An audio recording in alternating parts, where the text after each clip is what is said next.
attitude or the tone or the way in which they're yelling at you. You don't listen to them anyway, and they're like, well, I'm going to do it even worse now because this guy yelled at me. I've been in that situation before, but this is what it's saying, and it's kind of a word to both people. So when you're rebuking somebody or trying to help them or show them something they're doing wrong, there's 4 ways you can go about it, or 3 ways. The first one is just the top left. Just, I'm telling you, you're receiving it, you're giving me the feedback on why you did it, I'm telling you why it's wrong or not. Friendly conversation, the problem's fixed. The second one, sometimes they do start getting a little bit carried away, a little too passionate on how they're correcting you. Like, you gotta do this, you gotta do this, that. You don't have to respond, you don't have to say anything, but kind of take what they're saying and still listen to it. Process it a little bit, but you don't have to react back to them for yelling at you or anything. And then the third one, if they're just coming at you, cussing you out, calling you an idiot, and not giving you feedback or helping you, just telling you how stupid you are for doing it wrong, you don't have to listen to any of that. That's not biblical. They shouldn't be doing that. That's their fault. So, he that keepeth his mouth keepeth his life. He that openeth wide his lips shall have destruction. And these are some good quotes about silence up here. And silence can never be misquoted. It's probably my favorite one out of all of it. You don't always have to respond to people in a negative way or respond to them at all. The soul of the sluggard desireth and hath nothing, but the soul of the diligent shall be made fat. So if you work for something, you can get it, even spiritually, especially spiritually in this sense. If you're going out and working for God and you're praying and you're putting forth your time and effort into it, you will be blessed and you will get it.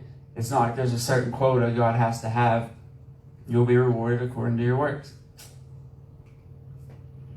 A righteous man hateth lying, but a wicked man is loathsome and cometh to shame. Righteousness keepeth him that is upright in the way, but wickedness overthroweth the sinner. So wicked cannot overthrow righteousness. You hear it written here all the time that the house of the wicked shall fall, but the house of the righteous shall stand. It's easier to get taken over by sin if you're in the wickedness, because you don't even really know that the sin you're participating in is what's overthrowing you in the first place. So if you aren't aware of the war that you're fighting, it's so much easier to lose that war because you don't even know you're in one. But the righteous keepeth him that is upright in the way. There is that maketh himself rich, yet hath nothing. There is that maketh himself poor, yet hath great riches. The ransom of a man's life are as riches, but the poor heareth not rebuke. So here we can be talking about riches in the money sense, in the sense of having things and possessions, but it's not always what riches are, and it's scaled on different things a few times throughout Proverbs. So up here at the top left we have the rich people, and they seem happy. You know, they probably worked their whole lives, did everything right, and finally it comes to the age where they don't have to work anymore, they got enough put back, so they're just out enjoying life on the ocean, on their probably pretty expensive boat. Then you have the rich people who did a lot of shady things to get rich. They might have made a lot of enemies along the way, or they might have just got everything they wanted by sacrificing a lot of the things that now they really miss, or now they have discomfort in. And then you also have the poor people. Guy on the bottom left is poor, probably doesn't have a whole lot, super happy, just goes around holding up signs. I've met lots of poor people that are homeless by choice, love every minute of it. They just love the freedom of it. They're happy. But then you have the poor where bad things have probably happened to them and they don't enjoy being poor. These are the people that probably need the most help. And they'll probably be the most accepting to the help, because the rich people think they have it figured out when obviously they don't. And the poor people, though, kind of easy to help them. You can help with money, food, even water sometimes will help them. So 4 different ways of rich and poor you can look at it here. The light of the righteous rejoiceth, but the lamp of the wicked shall be put out. Only by pride cometh contention, but with the well-advised is wisdom. Wealth gotten by vanity, and here we start talking about the wealth again, shall be diminished, but he that gathereth by labor shall increase. And Proverbs mentions this quite a few times, that all labor has a reward for it. All labor has benefit, has value. But when it talks about wealth, it starts telling you to be a little bit careful because it can go one way or the other. And here, wealth gotten by vanity shall be diminished, but he that gathereth by labor shall increase. Have you ever worked really hard all day, and then you just sit home, or when you get home, you sit down finally, and you kind of relax. You're like, oh man, I worked really hard today. That was cool. Or you go out, pick a garden all day or work in it. At the end of the day, you get to eat it, and it's just really cool. Well, if wealth gotten by vanity, if you tricked a bunch of people to go out and do it for you, your food isn't going to taste as good as if you went out there and worked really hard. And that's kind of a metaphor, but you get what I'm saying. If you work hard for something, it's all the more better to you. Wealth gotten by vanity shall be diminished. You hear the saying, easy come, easy go? Oh, yeah. Yeah, so that's biblical even, because that's what it's saying right there. Hope deferred maketh the heart sick, but when the desire cometh, it is a tree of life.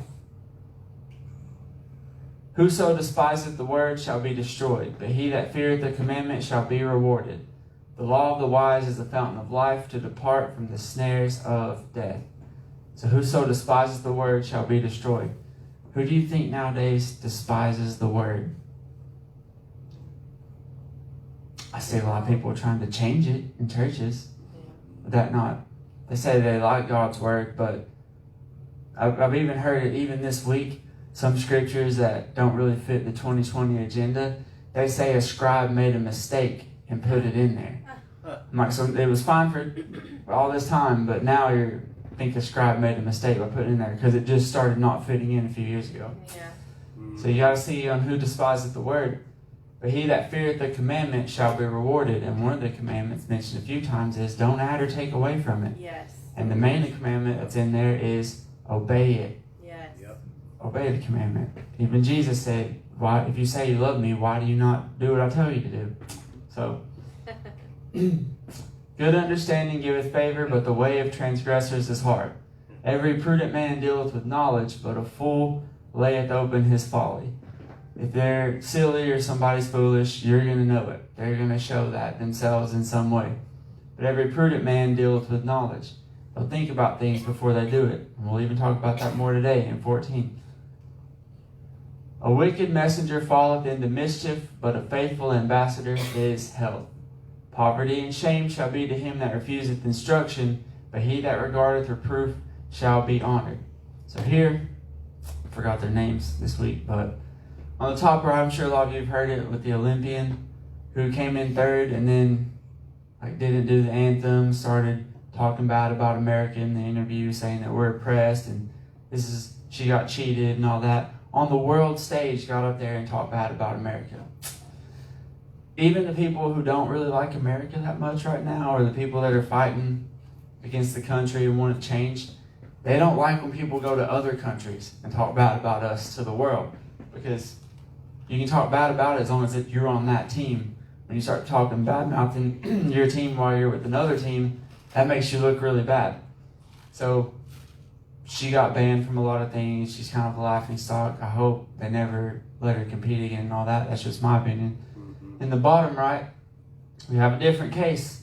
A lady for America just broke the 400-meter, what do they call that, hurdle, 400-meter hurdle record. And in her interview, she was like, I just like to thank God. You know, we put together a program. I had childlike faith, and this is just amazing. I just broke a record. And it was as easy as that. Now she is the favorite in the world. She didn't even have to say that much. She didn't have to pick a side and fight the power. She just thank God. I was like, yeah, thank God. We had a good coach and everything, and awesome. She just broke the record. She's going to the Olympics. She's going to Japan, and hopefully breaks it again and beats in the world and everything. And when she comes back home, she'll get any sponsorship she wants. She'll be able to go anywhere and be welcomed as a hero. Whereas this lady might not get anything and shouldn't get anything. And then I used the example last week. You heard of the Dixie Chicks? Yeah, you know why they're not around anymore? They went abroad to do a concert somewhere and started protesting America while they were at that place. So when they came back, no more record deals, no more anything. They're done. That's why you haven't heard from them. Wrong place and time to do stuff like that. The desire accomplished is sweet to the soul, but it is abomination to fools to depart from evil. He that walketh with wise men shall be wise, but a companion of fools shall be destroyed. And here I just use some different versions of companions. If you're going to go fight somebody, from the top, which team would you take with you? While the people on the right may look a little bit scarier and meaner, the people on the left are some of the baddest MMA fighters on the planet altogether. So Lewis can be deceiving with it, and I'd much rather go with them because one of those guys, one at a time, would beat all of them no problem, back to back to back. At the bottom, if you're going to go to war with somebody, who would you rather take? The hooded gangsters on the right or the battalion rangers on the left of me, my left, you guys. So I turned around so you guys could get it. Didn't know if I would, it's clear or not. Yeah, it's just who do you want to be around? Because if you're around stupid people, you will get stupider. I promise that's a thing. That's a real life thing. If you hang around silly people, you'll start getting sillier. You hang around people that, cuss and do bad stuff all the time. Only a matter of time before just a little bit of that starts slipping through your cracks and you start thinking of that in your head and everything. So be careful who you're around, but if you're around great people, you will start getting better. That's also true. Evil pursueth sinners, but to the righteous good shall be repaid. A good man leaveth an inheritance to his children's children, and the wealth of the sinner is laid up for the just. Much food is in the tillage of the poor, but there is that is destroyed for want of judgment. So a good man leaveth an inheritance to his children's children. We can look at this in money, again, like we did. If you put up enough that your child has enough, that whatever they gain in life, from the start that you gave them, they can put back for their child, which would be your grandchild. He can work and put on into that. And you build this wealth generationally. Nobody teaches that. Nobody's taught it. But believe me, the very wealthy people know all about generational wealth. Yes. What I build, you build it for the family. You combine it. You don't buy properties and split off and go do your own thing. You keep everything. You build it in the family so your family will never want it. Not just your, son and daughter, but think of royalty for a minute. All their cousins and all that are kind of in the same boat. Like, they'll control who marries what. A lot of times they marry their cousins. Don't do that. But it's just a different thing to keep everything in the family, and you will build wealth generationally for all that all the time. Same thing for the church family and God's family. When you build it, I don't know if I would be in church today if my grandpa hadn't taken my mom to church all the time, for example. And if nobody took my grandpa to church, maybe he would have never went. So then my mom certainly wouldn't have went. And it would have been a lot harder for me to just find a way to go through the door as opposed to being brought there my whole life. So if you bring your kids to church all the time, bring your family to church all the time, it's a good chance that they'll bring their kids all the time. They'll bring their kids. You build wealth generationally in that sense. And he that spareth his rod hateth his son. It's a very popular verse. Spare the rod, spoil the child. Well, that is biblical. But he that loveth him chasteneth him betimes. The righteous eateth to the satisfying of his soul, but the belly of the wicked shall want. And I showed Eric and Jenny a good Ezra tag team here. They can both get in at the same time. All right. Proverbs 13 recap. Let's go on to 14. There's a couple pretty good things today. Some of it's your typical Proverbs stuff that they say in about every chapter, but we got some good stuff. So every wise woman buildeth her house, but the foolish plucketh it down with her hands. I'm going to finish reading this first.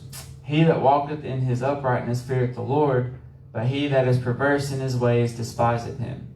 In the mouth of the foolish is a rod of pride, but the lips of the wise shall preserve them. So back to that first verse. Every wise woman buildeth her house. What do you think that's talking about? Women. You gonna get out there some hammer and nails and build your house? That's not exactly what it's talking about here. So every wise woman buildeth her house. So kind of like what I was just talking about, building wealth generationally. They take their kids to church. They teach their kids about God. Think of Timothy, his grandmother Lois and his mother, can't remember her name right now. Paul even thanked them for teaching him the gospel because he knew a lot about it. Every wise woman buildeth her house. So wives, a huge part of the household, with the children and with everything they do, can make the house in itself better. This isn't talking about a physical structure house. This is your house, the house of Jacob, the house of Esau. Kind of like that. So a wise one will build it, but the foolish plucketh it down with her hands. I can think of a lot of examples of that. I'm not going to just say up here. But there are easy ways for wives to slowly, just brick by brick, start taking it down to where guys can't really handle it anymore, and then it's hard for them to build back up because now they're fighting a war on two fronts, out there and when they get home. But the same can be switched right around. There's some guys out there that can cause their wives a lot of problems. Eric's told a story a lot where a wife went to church and the husband locked her out, and then she just slept on the porch that morning, woke up, came inside and cooked breakfast, and the dude became like a mega pastor after that or something, didn't he? Because he felt so bad. So you can build with your house either way, from the guy or the woman with that. So right here I used, this is, I want to say Pakistan, one of those Istans over there. But their friend, who's a younger woman, but her mother kind of led this movement as well, was killed for not converting to Islam. Just murdered, happens all the time over there. Be thankful you're in America. You can be hated as a Christian. You're not killed yet for being a Christian. Mm-hmm. But what did they do for their house? The house of God. Did they all don all the burqas and start praying to Allah and worshiping Islam? No. They stayed strong and built their house and got a whole lot of support and help behind them to come around and protest Islam coming and taking over and killing people. So they, in a way, are building their house as a whole by just not letting silly stuff in, by not giving in to silly stuff. Where no oxen are, the crib is clean, but much increase is by the strength of the ox. A faithful witness will not lie, but a false witness will utter lies. And a scorner seeketh wisdom, and findeth it not, but knowledge is easy unto him that understandeth. So a lot of Proverbs is one-liners. So sometimes it'll be 2 or 3 verses talking about the same. Most of the time it's every single verse is a different proverb, a different little saying to help you. So let's look at this first one right here, because I've thought about 3 different ways you can take this. Where no oxen are, the crib is clean, but much increases by the strength of the ox. So what do you guys think that one means? How does your brain work on this one? If you ain't got no ox, hey, you got a clean stall. But if you don't make money or you want to succeed, you're going to have dirty stalls, Right. But how does that apply spiritually? Should we let our stalls get dirty just so we can go work? Or how does that work? So there's a lot, I'm telling you, I thought of like 3 off the top of my head. Where no oxen are, the crib is clean, but much increase is by the strength of the ox.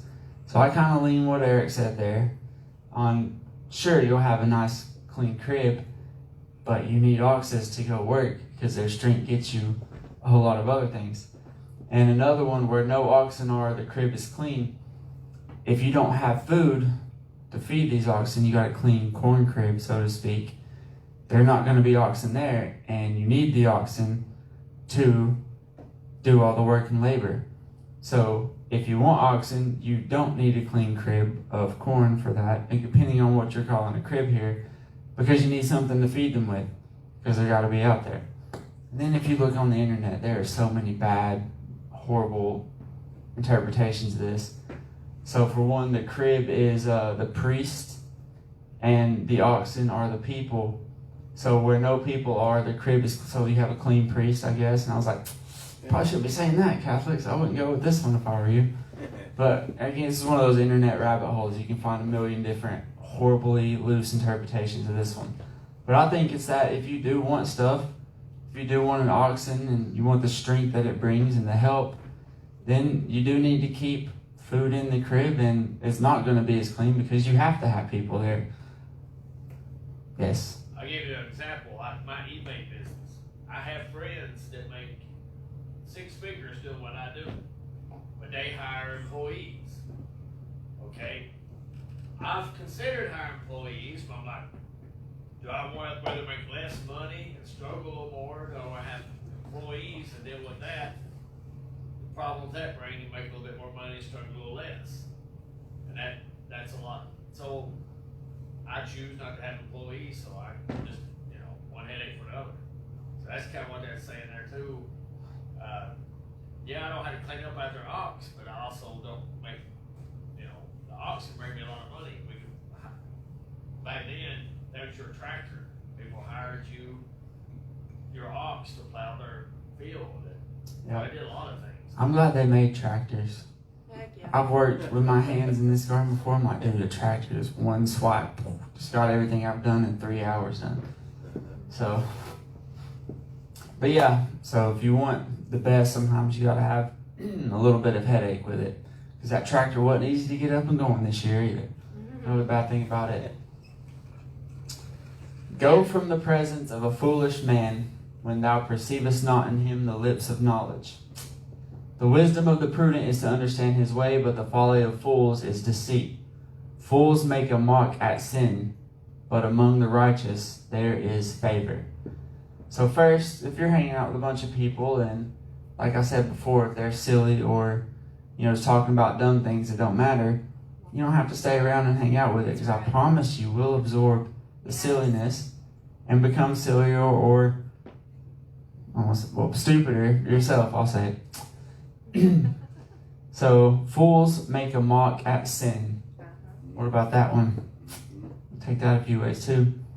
They don't take sin seriously, maybe. They're like, it's just a couple drinks, it ain't gonna hurt nobody. Make a mock at it.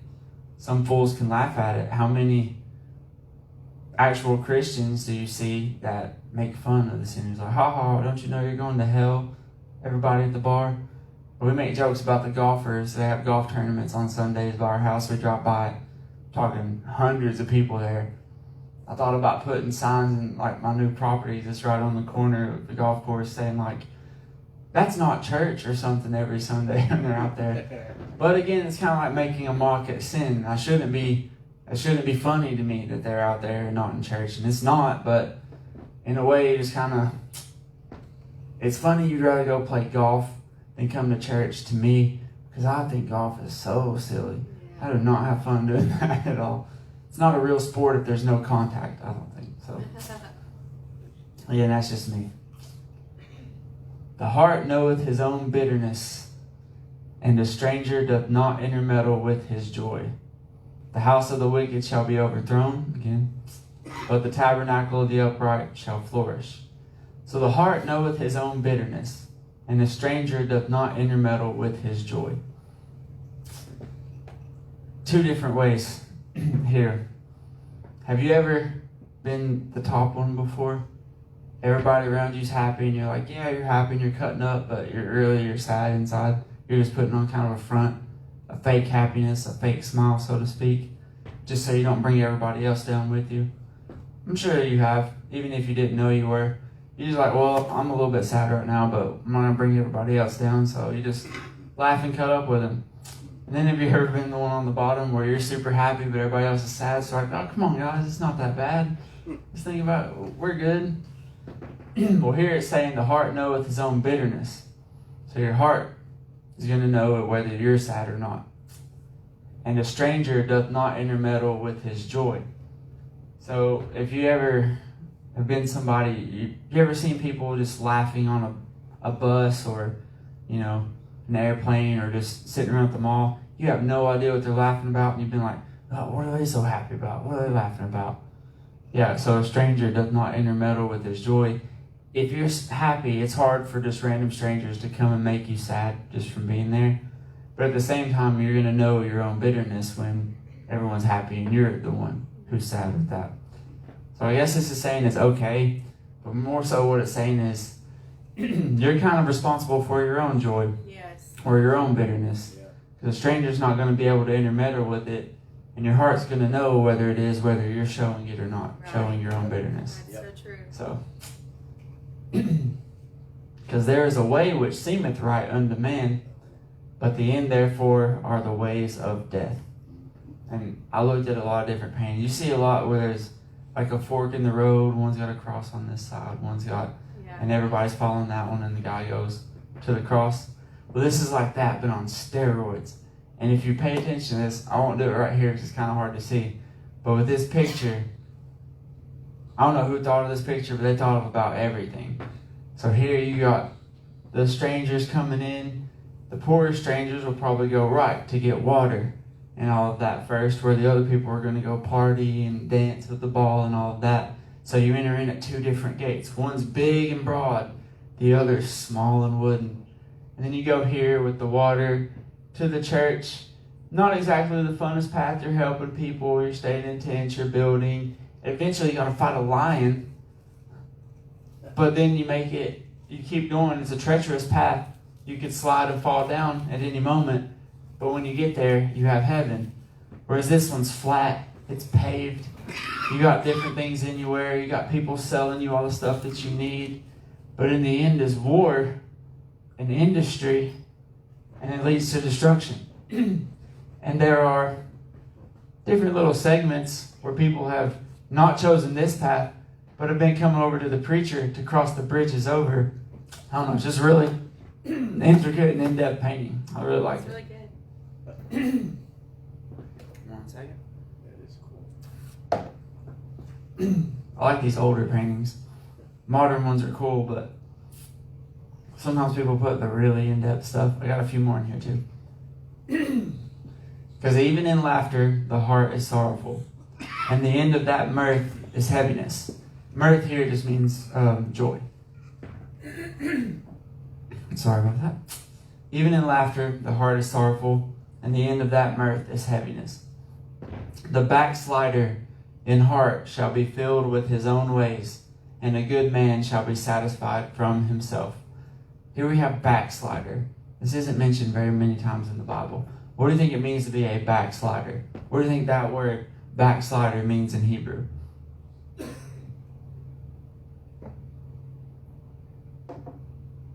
The exact definition that we use. Apostate or to apostatize. It means to be in one position and fall back from, usually from spite.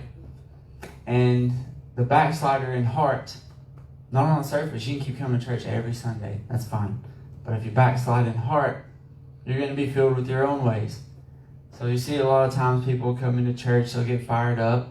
They'll be like, yeah, I'm doing what I'm supposed to be doing. So now that I have this, it's not as bad if I have a drink when I watch TV. It's not as bad if I miss a service to go do this and watch this ball game. It's not as bad if I go to this golf tournament instead of church this Sunday. And slowly you're filled with your own ways again. And our own ways are not the best. Otherwise we wouldn't have been given a book full of instructions that we still have a hard time obeying if it was so easy. So be back and filled with your own ways. But a good man shall be satisfied from himself. So you'll be the one who's going to church. You'll be the one who's doing all these right things. And you'll know that is what's satisfying you, not all these other things that you're doing, so you won't potentially become a backslider. The simple believeth every word. This is a 2021 proverb. This was written probably like 2021 BC or something. But the simple believeth every word, but the prudent man looketh well to his going. Don't believe everything you hear. A prudent man's like, well, yeah, I hear what you're saying, but it doesn't look like that's the best option and all of that. You're looking at where you're going. A wise man feareth and departeth from evil, but the fool rageth and is confident. How many people have you ever seen wrong that were really adamant that they were right and not wrong before? So some people are called militant atheists. So not only do they not believe, they really don't want anybody else to believe either. And they put together, arguments and all of that to go out with it. But he that is soon angry dealeth foolishly. So if you get a little bit mad, things aren't working out, your tricks aren't working the way you wanted them to, you'll deal foolishly. And a man of wicked devices is hated. You'll show your hand a little bit too soon in a poker sense. And the simple inherit folly, but the prudent are crowned with knowledge. So this is saying, if you don't believe everything, you don't just go with everything, but you pay attention to where you're going. eventually you're going to be pressed by anger into this situation. Like, look, you're going to do this. You're going to listen to every word I say. So on and so forth. But in their anger, their foolishness is revealed. In the end, the simple who believed everything at first inherit the folly, which is the mistake. They are called out. They know that they are wrong now. But the prudent are crowned with knowledge. Like, how did you know that from the beginning? But now you're the smart ones for not going along with it. Now, after the anger has been revealed and the hand is shown, whoever didn't buy into that game is the one that's going to be called smart, where everybody else is like, oh, we got tricked again. So these are really good ones. Proverbs 14, 15, 16, 17, and 18. They all play with each other and go together perfectly. The evil bow before the good, and the wicked at the gates of righteous. The poor is hated even of his own neighbor, but the rich hath many friends. He that despiseth his neighbor sinneth, but he that hath mercy on the poor, happy is he. So this guy on the left might hate this guy on the right for making his neighborhood look bad, making him look bad, always needing stuff. But you're going to the same place at the end after all. And when you go to that same place after all, in the dirt, now 19 is important. The evil bow before the good, and the wicked at the gates of righteousness. So evil is going to bow one way or the other at the end. At the gate, when it's all said and done, no matter how awesome you lived on earth in a fleshly sense, now you're going to have to answer for it. Right. So you might just be bowed down before that neighbor you hated just because he was poor for that. So you might want to be careful how you treat people. And it keeps on going about the poor person. Do they not err that devise evil, but mercy and truth shall be to them that devise good? In all labor there is profit, but the talk of the lips tendeth only to penury. The crown of the wise is their riches, but the foolishness of fools is folly. So here we talk about in all labor there is profit, like I was saying before. So fortunately we don't have to we've invented machines and a lot that do a lot of the labor. Back then there was some really not fun labor, like the top two pictures. But because of all their labor, now we have the better tools, we have the systems in place to make it easier for us.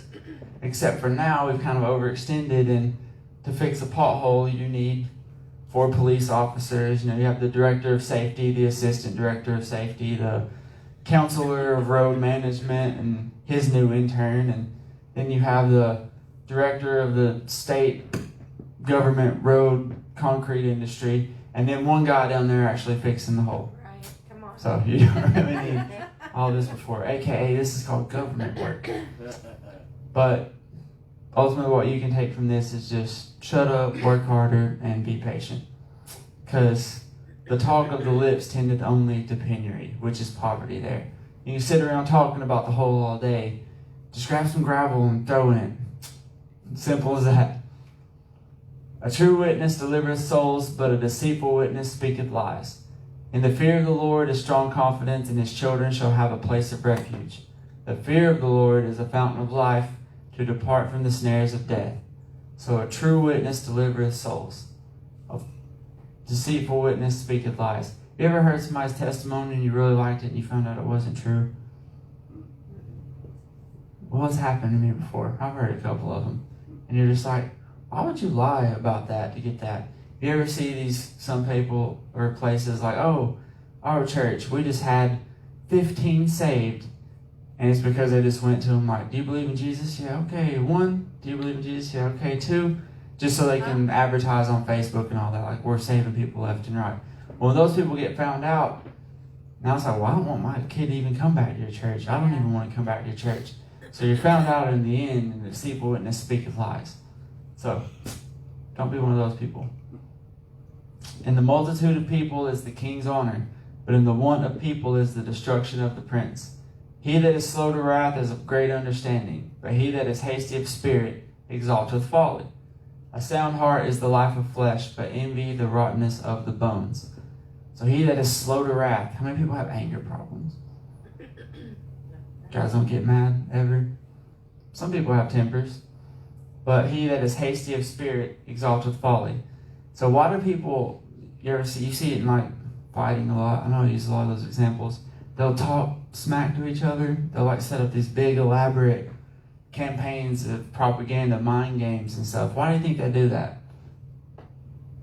If you're about to fight somebody, why would you want them mad at you first? Because no matter what people say or think, when you fight mad, you fight dumb, you fight silly. You just go in, you start throwing, you just want to kill this guy, and you make a million more mistakes for them to capitalize off of. So you got to survive the mind game portion of it first before you get in there. You got to keep your cool, keep your calm. And this is even biblical. He that is slow to wrath is of great understanding, but he that is hasty of spirit exalteth folly. He exalteth his own mistakes. He that oppresseth the poor reproacheth his maker, but he that honoureth him hath mercy on the poor. The wicked is driven away in his wickedness, but the righteous hath hope in his death. So, he that oppresseth the poor reproacheth his maker, which is God, obviously, your maker. So if you oppress the poor, this is saying that if you oppress the poor, you go against God 100%. So there is no, if you're getting rich off the poor people, think about Amos before when we went over it. Think about all kinds of books in the Old Testament where they started treating the people poorly, started making them slaves and all of that. And every time God would come through and make them slaves or wipe them out, Sodom and Gomorrah, same thing, would do all this stuff. If you make money off the poor and you oppress the poor, you deliberately defy God. He's saying it right here. Wisdom resteth in the heart of him that hath understanding, but that which is in the midst of fools is made known. Righteousness exalteth the nation, but sin is a reproach to any people. Exactly what we were just talking about. So, the story that we just did in trivia, I have a hard time remembering their actual names. Barak and... who was it? You all were here? Huh? Nope. Barak and Judges. She was a woman, judge. Deborah. Yeah, golly. So I remember her name all week. Couldn't remember tomorrow. So Deborah and Barak were judges back in the day. And what did they do? They overcame the king and all of his chariots. And they sung for an entire chapter. One whole chapter in Judges is a song that they were singing, thanking God for delivering them and delivering this evil king to their hands. And the very next chapter, but they went back into sin and then they were captured from the Midians. Like, you just had a whole chapter, you're singing graces to God and then you went back to your old ways. But sin is a reproach to any people. So if righteousness exalteth the nation, we're in trouble. There's not a whole lot of righteousness going on in our nation or any nation. I'll show you a globe. Point one out to me that's righteous, please. Harder to do nowadays than probably ever before. So sin is a reproach to any people, not just us, but any people. The king's favor is toward the wise servant, but his wrath is against him that causeth shame. If we are good servants to God, then we are in his favor.